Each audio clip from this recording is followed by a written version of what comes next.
Hello everyone. Pharmacy council of India ने एक notice जारी किया 24 जनवरी 2025 को।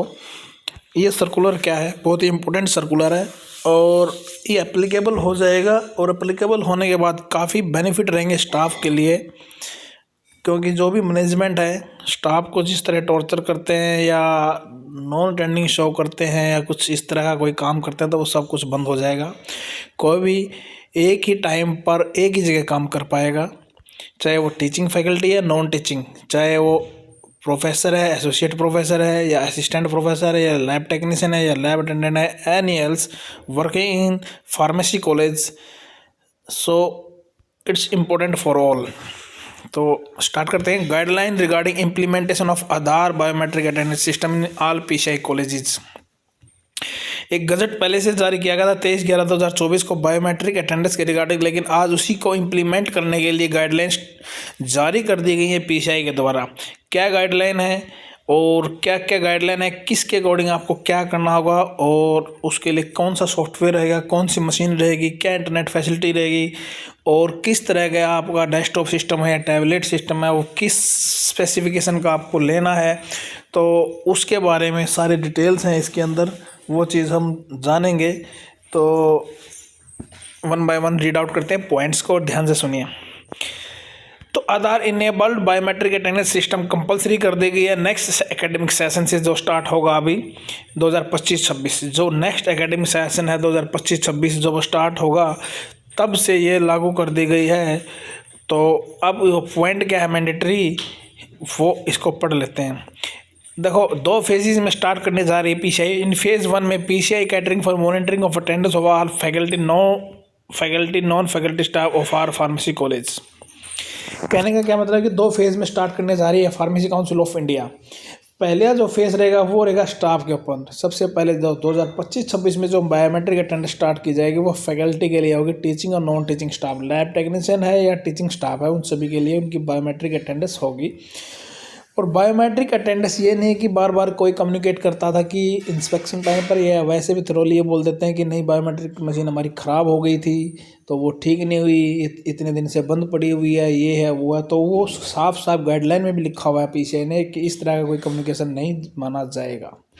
तो ये बहानेबाजी नहीं चलेगी। वर्किंग कंडीशन में आपके पास होगी मैक्सिमम 2 to 3 डेज तक। यदि आपकी मशीन नहीं चलती है तो तब का वैलिड माना जाता है, अदरवाइज मोर देन 3 डेज हो जाता है तो आपकी वो इंस्पेक्शन के लिए अप्रूवल के लिए दिक्कत हो सकती है। क्लियर। फेज़ वन का मतलब फैकल्टी नॉन टीचिंग और टीचिंग स्टाफ के लिए। फेज़ 2 में जो रहेगा एप्लीकेबल वो स्टूडेंट के लिए जारी कर दिया जाएगा। तो इस तरह से नॉन अटेंडिंग स्टूडेंट्स है वो भी बैन हो जाएंगे टोटली, बिल्कुल। अब स्पेसिफिकेशन क्या है, कोई ना कोई अल्टरनेट ढूंढते हैं सभी, तो उसकी स्पेसिफिकेशन दे दी गई है क्या है क्या नहीं। In view council specification number 1, all institution must procure purchase standardisation testing and quality certificate biometric authentication device within the period of 30 days from the date of this notification. ये notification आने के बाद आज की date में letter आया है। इस लेटर की डेट 24 तारीख की जनवरी को लेटर जारी किया, तो इस डेट से लेकर 30 दिन के अंदर अंदर आपको परचेज करनी है बायोमेट्रिक मशीन। और बायोमेट्रिक मशीन करने के बाद must procure purchase standard tested STQ certified biometric. जो आपकी बायोमेट्रिक मशीन होगी वो STQ सर्टिफाइड आपके पास होना चाहिए, उसका certification. And all institutions are required to share the detail of the device installed in the campus with valid QR code in the SIF application or DG Pharma Med portal along with the authentication invoice copy signed and sealed by competent authority। QR code आपने क्या करना है, उसको install करवाना है college के अंदर, उसका QR कोड और उसका बिल, दोनों चीज़ें अटेस्टेड करके प्रिंसिपल या मैनेजमेंट से वो आपको अपने SIF में पोर्टल पर जाकर उसको सबमिट करना है। उसका ऑप्शन आ गया है, वहाँ पर आपको इसको अपलोड करना होगा। क्लियर। बायोमेट्रिक मशीन का सर्टिफिकेट लेना, सर्टिफाइड बायोमेट्रिक मशीन लेनी होगा, बिल और QR कोड दोनों चीज़ें आपने अपलोड करने हैं SIF पर within 30 days. First point. Second, the procurement of machine must be in accordance with the STQ certified biometric authentication device as per detail. जो अपेंडिक्स डी उसमें उसकी डिटेल दे दी गई मशीन की। जो मशीन रहेगी आपकी STQ सी machine होनी चाहिए, STQ सर्टिफाइड मशीन। और उसके जो अदर स्पेसिफिकेशन है वो अपेंडिक्स डी में दिए हुए हैं, वो अपेंडिक्स डी इसके साथ अटैच है, वो भी डिस्कस करेंगे हम क्या है क्या नहीं। क्लियर। और biometric system is to be implemented using wall mounted devices for the employees at large scale. Wall mounted आपकी वो मशीन होनी चाहिए, स्पेसिफिक ये नहीं कि उठाया कहीं पर रखा, कहीं पर ले गई, कहीं पर नहीं, एक वॉल माउंटेड बिल वॉल पे वो फिक्स होगी।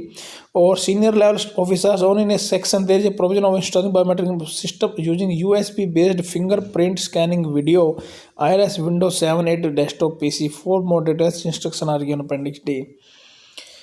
लार्ज स्केल पर आपको अवेलेबल करवानी है जहाँ पर इजीली अटेंडेंस लग सके, स्टाफ कहाँ पर आपका इजीली बैठता है, जहाँ पर उसकी मॉर्निंग और इवनिंग अटेंडेंस हो सकती है, वहाँ पर आपने उसको लगाना। Set machine will be use to mark the attendance in AEBS system. AEBS की जो गाइडलाइन है उसके अकॉर्डिंग मशीन मार्क करेगी अटेंडेंस को। क्लियर। तो मशीन खरीद लीजिए, इसमें बहुत सारे काफ़ी पॉइंट है वो पढ़ लीजिए आप। 1 by 1 कम्युनिकेशन है इसमें, देखो जो बात मैंने स्टार्टिंग में की थी वो बात इसमें आ गई है। PCI will not treat any communication regarding the maintenance issue related to biometric attendance machine. कभी भी PCI इस चीज़ को नहीं मानेगी। कहीं आप इंस्पेक्शन टाइम पर बोलते हैं या बीच में, यदि PCI वहाँ से आपके वाईफाई का जो ID पासवर्ड यहाँ से जाएगा, वहाँ से कनेक्ट करके आपकी बायोमेट्रिक मशीन की अटेंडेंस भी चेक कर सकती है। तो आप कभी ये नहीं बोल पाओगे कि हमारी मेंटेनेंस के लिए गई हुई थी, ये ख़राब हो गई थी। आपको उसको वर्किंग कंडीशन में रखना ही रखना आपकी प्रायोरिटी रहेगी। प्रॉपर इंटरनेट कनेक्टिविटी होनी चाहिए आपकी। और AEBS डिवाइस होगा उसका सफिशिएंट नंबर आपके पास होना चाहिए और वाईफाई से कनेक्टेड होना चाहिए। Pharmacy should preferably use wall mounted fingerprint IRS scanning Aadhaar linked STQ device in such जिसका फिंगरप्रिंट काम नहीं करता उसमें wall mounted IRS scanning system होना चाहिए या फेस रिकॉग्नाइजेशन सिस्टम। सिर्फ 3 ही चीज़ें दी हैं उन्होंने, फिंगरप्रिंट, फेस या IRS आइज फेस और फिंगरप्रिंट, बस यही चीज़ें वैलिड रहेंगी। इनमें से कोई भी आप करवा सकते हैं उसके अंदर। और स्पेसिफिकेशन जो हैं वो दे दी गई है सारी की सारी, हर एक चीज़ बायोमेट्रिक की क्या क्या स्पेसिफिकेशन रहेंगी वो रहेंगी आपकी अपेंडिक्स डी। तो थिकनेस क्या, कलर क्या है, क्या मीटर है, क्या डिस्प्ले स्क्रीन रहेगी, किस तरह का रहेगा, हर एक चीज़ स्पेसिफिकेशन है। कनेक्टिविटीज़ बता दी गई, इंटरनेट की कौन सी वाईफाई चाहिए उनको, ऑपरेटिंग सिस्टम भी बता दिया किस किस प्रकार का ऑपरेटिंग सिस्टम होना चाहिए, सॉफ्टवेयर रिक्वायरमेंट भी बता दी गई इस तरह का सॉफ्टवेयर होना चाहिए, इससे अलग नहीं। टैबलेट वॉल माउंटेड की डिवाइस के बारे में बता दिया गया किस तरह का है, और डेस्कटॉप डिवाइस है किस तरह का रहेगा, ये सारे स्पेसिफिकेशन दे दी गई। ये PDF आपको भेज दी जाएगी, मेरे लिंक में मिल जाएगी आपको, वहाँ से ज्वाइन करके वहाँ से भी डाउनलोड कर सकते हैं।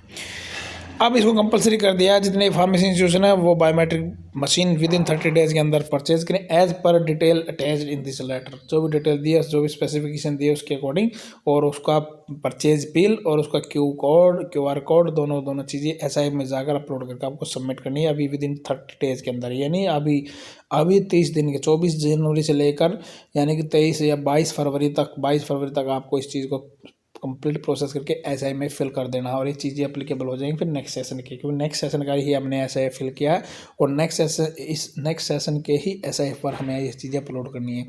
तो अगला जो सेशन होगा मीन्स अब जो फर्स्ट ईयर स्टार्ट होगा अगले साल 2025 में, जो फर्स्ट ईयर के बच्चे आएंगे न्यू जून अगस्त 2025 में, उनके ऊपर ये उस सेशन पर एप्लीकेबल रहेगा 2025-26 के लिए। तो बाकी कोई इन्फॉर्मेशन लेने तो मैसेज करके पूछ सकते हैं। वीडियो को लाइक करें, चैनल को ज़्यादा सब्सक्राइब और शेयर करें ताकि आपको आगे नोटिफिकेशन टाइम टू टाइम मिलते रहे। Thank you so much.